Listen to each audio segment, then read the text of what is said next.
new Doctor Who a little while ago from BBC One. Don't ask.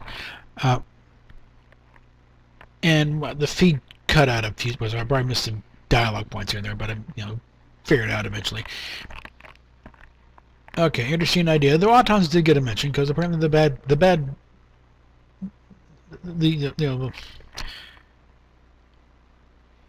the cause of the problem is, of course, us again, because it's all the plastic that's in the ocean, and because of the plastic, then it's spreading some kind of alien disease type thing.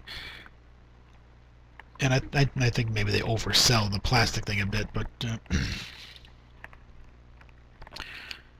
and it does seem to stop for a moment and just sort of lecture us on the amount of plastic in the world and in the oceans and stuff. And but overall, it wasn't too bad, I think, but it's still a little cringy at times with some of the dialogue. And of course, nothing was addressed about the mystery first female Doctor of color from last week. They're probably saving that for the Christmas special at this rate. But, and then next week it's off to Aleppo, I guess, during biblical times. So they're dodging this. But yeah, it seems to they're still doing the preachy stuff here. In this one, I'll give them points in the fact that it was it is a point that we do need to do something to clean the plastic, but people aren't. They've got boats that they're cooping up with this crap, so it's being addressed. I don't know about the microplastic thing, how we're all ingesting little micro bits of plastic. It's possible, but I find it hard to believe. I'm open to being convinced, but I'm not there yet. One thing I will actually give it points for is the cop and the astronaut. It's like, you're ticking off the box, yes, gay couple, but there was no stereotypical gay behavior in the two of them. They actually, I think it was probably a step forward as far as portrayal of gays, I think, but it's like they acted perfectly normal. They wouldn't have set off gaydar if they tried, okay? And I think a few more of those type of, probably actually most gay couples, gay like that, you would never know it unless they told you. So I call that a step in the right direction. Okay, where not everyone is portrayed as a Liberace wannabe. So, but otherwise, it was okay. And the thing could have been handled a little. I think the plastic thing could have been dealt with a little better without the heavy handing of that. And this is your fault, the implication, because all this plastic, it's like, that kind of gets me going back to the George Carlin thing about environmentalists not being no good, and they don't really care about the planet. They don't care about their area, their only local area where they live and where their stuff is.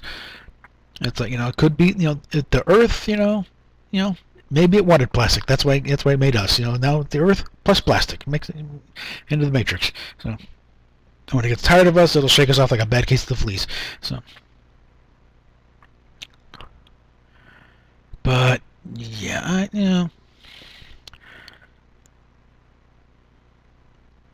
I would rank this as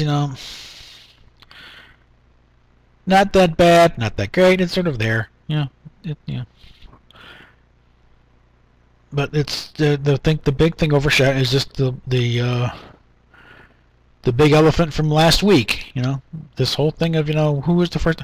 Yeah, I know they've already shot these episodes, so it's probably too late to change anything. But again, a little memo to Chibnall.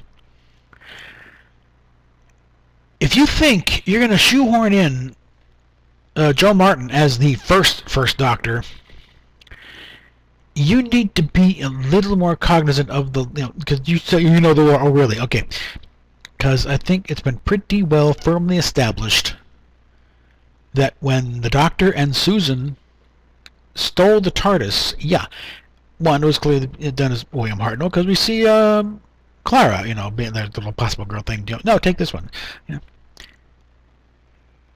And again, it didn't become a police box until Hartnell and Susan landed on Earth, and it became a police box and stuck. So, she can't be the first Doctor. And she won't fit in between Troughton and Pertwee. One, because we see John Pertwee stumbling out in Patrick Troughton's clothes, so the implication is there's a direct, regeneration from one to the other. But also, everyone could, well, because, she didn't recognize a sonic screwdriver. Patrick Troughton had the first sonic screwdriver. I think it was on the Underwater Menace, or one of the, but he had the first one. It was a pen light, but then they just added sound. But still, there's sort of a sonic screwdriver, and then, so withdrawing a screw with it. So that won't work. So, guys,